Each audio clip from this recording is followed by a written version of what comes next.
Hello and welcome to another exciting episode of Kaya Sport TV. My name is Sotume. Now, the Rugby World Cup is reaching fever pitch, which was a perfect opportunity to take a few kids along with former Bok coach Peter de Villiers on a rugby clinic. Of course, Mosibodi Whitehead is also getting ready for the Soweto Marathon that will be taking place this weekend. All this and more on Kaya Sport TV. Now, we spent some time in Soweto with a few kids for a rugby coaching clinic alongside Coach Peter de Villiers. But before that, during the week, Peter de Villiers was in our studios talking about how he became a rugby coach. It's not often that one gets to interact with a national team coach at close quarters, which is why we were thrilled when former Springbok coach Peter de Villiers accepted our invitation to join us for a week of rugby festivities as we built up to the Rugby World Cup semi-final between the Springboks and the All Blacks. First, de Villiers joined us on our sports show, The Home Straight, on Monday night for an eye-opening chat on what motivated him to become a rugby coach in the first place. Yeah, I hope the parents do have the children now next to the radio, because I need to tell you the story. At 13, when I came from a rugby match, my teacher told me, "You were so good today, you're going to become a Springbok one day." So I went home and I said to my mother, "Mommy, that days you believed your teacher." Exactly, yeah. So I said to my mom, "Listen here, I'm going to become a Springbok." And she told me, "There's no way," because it was during the apartheid years. She said to become a Springbok is only for the whites, And, she burst my bubble. But when I went to my room and came back, I said to her, if I can't coach them, if I can't play for them, I will coach them one day. And that was 13 years old, And 37 years after that, I coached them. So how did you walk that journey? Well, I'm a why person. I always wanted to know, why do you give me this to do? Why do you want to know me? Why do you want to send me there? I'm a why person. So I tried, whenever I'm busy with anything, I understood what I was busy with. Yeah. And when I played rugby, I always wanted to know, why do you want me to do this? So when they explained it to me why, then I knew. So I could work out different methods to get to that goal, what the coaches wanted, And that why always stuck with me. And I said to myself, whenever I'm going to coach a side, I will always coach the why. Because if you coach the why in life, people understand why they are doing it. Wow. So for children, I want to give the message out there, don't give up on your dreams. That philosophy was clear for all to see when de Villiers took charge of a Kaya Kids rugby coaching clinic out in Mapetla, Soweto. There's more things and more things we're going to teach you now. But because you can do the first one right, I believe you can play the game. Do you believe? Yes. Now I'm going to put pressure on you. I'm going to put pressure on you. I'm going to see how you're going to do this. Without pressure, you were brilliant. You were actually very, very good. Now I'm going to put pressure on you and I can see if you can still do it good. Through the Golden Lions Rugby Union, we got in touch with Coach Itumeleng Morake, a young man who's doing wonders to turn the kids of Khotso Primary School into rugby players. Actually, I'm an administrator at Khotso Primary School. And I also do sports, all sports. And unfortunately, last year we happened to be the top tag team in the nationals in PE on the 7th. So Khotso is one of those best tag teams in South Africa. Oh, okay. For now on the under 9s, and we are a rugby team, a rugby school as well, because we start rugby from 7 years to even 11 years old. So Khotso has turned to a rugby tech team school. I started to make a course of rugby, level 1, I think in 2011. And then we started a team on 2012, the beginning of the year. And we qualified for the nationals on 2013 year end, which was held on PE again on the 7th. And we won. We never won on 2013. We won last year because we were defending champions, and we are going to the 7th this year for the defending champions again. But sadly, one gets the feeling that the support from the union could be better. Coaches from the rugby union were supposed to assist us with the clinic but failed to turn up. Now, this lack of support and complaints of exclusion of black rugby players from provincial teams is what has led people like Zola Ntlogoma to start the Soweto Rugby Union, a union which sees itself as the solution to the exclusion that black rugby players, administrators and coaches continue to endure in post-apartheid South Africa. Soweto Rugby Union, when we started it was for simple reasons, and those reasons were we wanted a union that would be a solution-based rather than a union that will create more problems within the country.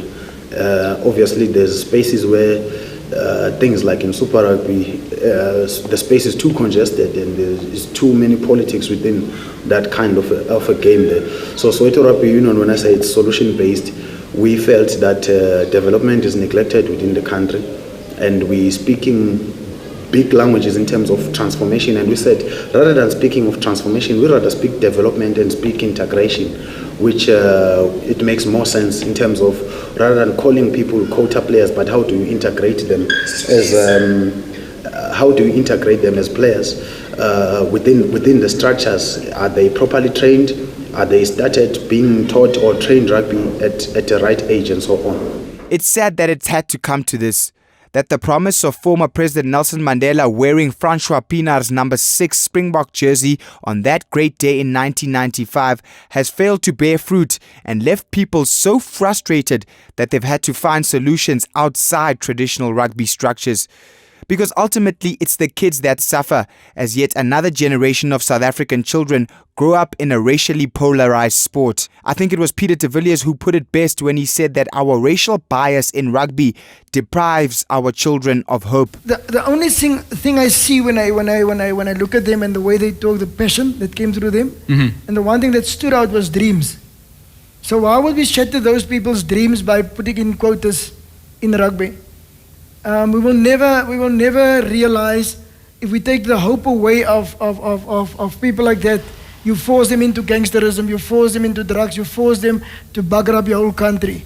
But if he understands that he lived his dream but he didn't make it to the top, he will still believe in himself and still become the best he that he should be. Hope that they can one day wear the green and gold against the All Blacks in a Rugby World Cup semi-final.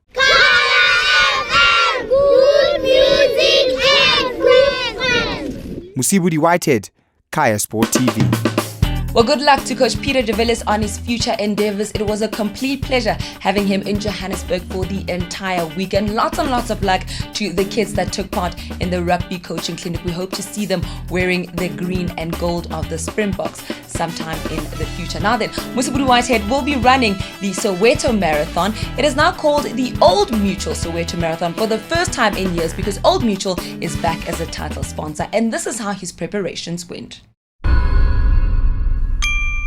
5:36 in the morning, just arriving here at the Diepkloof Athletic Club 21-kilometer race. Got up a bit late this morning because I had a long day yesterday of rugby, doing some rugby clinics out in Mabetla, Soweto with former Springbok coach Peter de Villiers. But yeah, hoping to lift my spirits this morning with a good encouraging run ahead of the Soweto Marathon next weekend.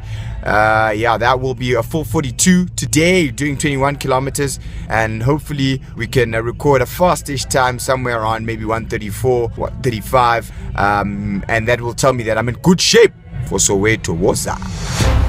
Hundreds of runners converged on the University of Johannesburg Soweto campus for the annual Diepkloof Athletic Club half marathon and 10-kilometer race. For many, it was their last training run before this weekend's Old Mutual Soweto Marathon. And the weather was perfect after some overnight rain, cool and still as the sun rose over South Africa's most iconic township. I was looking for a moderate effort over the hilly 21-kilometer course to gauge my fitness ahead of next week's marathon. I moved to the front of the starting pen and hit the stopwatch when the starting gun went off. The first third of the race was quite hilly, and I had to work hard as I made my way to the 7-kilometer mark, crisscrossing through the quiet suburb of Diepkloof Extension. That's the clock. You guys are slowing me down. The second third of the race included quite a few downhill sections, and I picked up some time as I ran with a 65-year-old speed merchant who was also using the race as his final quality outing before the Old Mutual Soweto Marathon. Just past the 14k mark. The clock is 1:07:33. Probably done about 14 and a half kilometers. I'm suffering a bit.